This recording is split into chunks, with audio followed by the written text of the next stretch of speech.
I'm Chris McAllister, Health and Safety Advisor for Western Forest Products. Today the topic is quarter management. The number one thing I want you to take away from today is to have confidence in the plan that you make when you're falling timber in your quarter. We've seen in recent times where prematurely guys are aggressively going after snags up in behind them, in many cases creating more hazards.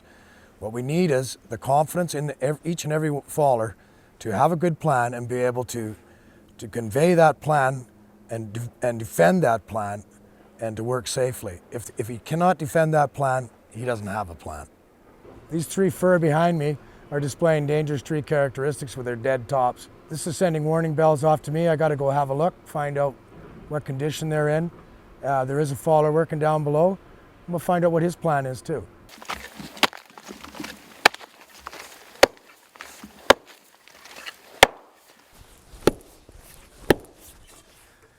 Now we're at the base of the first two trees we looked at from a distance, and clearly this is very sound. This was a good call from the faller. There's no sense, because it had the danger tree characteristic, to let it go down the hill through here. There's no chance of brushing. All the timber is so much shorter, it's way up there. So he should be able to safely clear this timber out of the way. Falling line's right out just to the left of me here, and take these last. So after doing a close-up personal inspection, the assessment of these trees, they're both sound. After sounding with the axe, everything's good there. They can stay. Clear all this timber up and let them go. We have the third one, is a buckskin fir that we'll just give her a couple of quick wraps here, see what this is. Sound.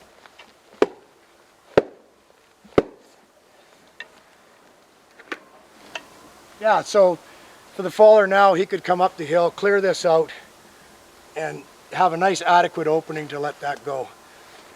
Don't take something like this prematurely. It's just going to do a bunch of damage down there, and the guy still has to work. So you have to know about it, you have to have an intimate knowledge of it and assess it, but it doesn't have to go right away. Now we've arrived back at the road. These three dangerous trees are standing out like sore thumbs here. But now the faller can be confident to know that he's assessed, he has a good plan, and he can fall right up to them and then take them out. You must be able to assess, develop a plan, and execute that plan with confidence. If anything changes, you need to stop, reassess, and develop a new plan. We need to have knowledge of two tree lengths from where you're working at. The first tree length, it's intimate knowledge. That's a tree, dangerous tree, or any scenario that could actually strike you. The second tree length, that would be more of a visual, and you're constantly assessing that as you're going up the hill.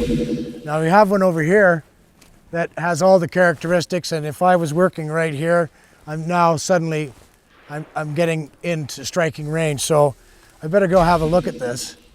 So my initial assessment of this danger tree would start with the visual and the distance of where I'm working at in relationship to where it could strike. So once I get up here, I look around, look up, and I see a loose material hanging around. Just roots are in bad shape. Take my axe. She's hollow. So quite likely there's rot surrounding the whole thing. And it's overhead hazards. You got the shell hanging off it. So the chances of this tree sustaining falling cuts and still maintaining control are pretty slim. This is a good candidate for blasting. You must know what's in your quarter and have the confidence to follow that plan through. Having good knowledge of what's coming up in your quarter enables you to develop plans to manage and mitigate dangers in the correct sequence. Consider all the alternate methods available to you, such as qualified assistance, blasting, machine assist, and push trees. The situation that we found here during our initial pre-walk is that we have a large fir that has been put into the falling block, but there is not enough room to fall this tree. The falling boundary ribbons come straight down the hill and just basically go around this fir.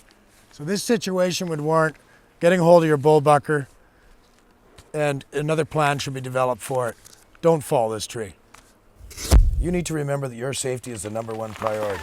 If plans need to be changed, you must be able to effectively communicate issues and develop possible solutions. This may even require getting more people involved in the process. Use your resources to make the best decision. Stop, assess, plan, execute. In closing, I'd just like to leave this message with you. Quarter management is all about you. It's the faller that makes all the decisions. He does all the assessments. He mitigates his hazards when the time is right. And he must have the confidence to carry through with his plan. Have a good plan. You'll come home at night safely, and that's better for all of us. Thank you.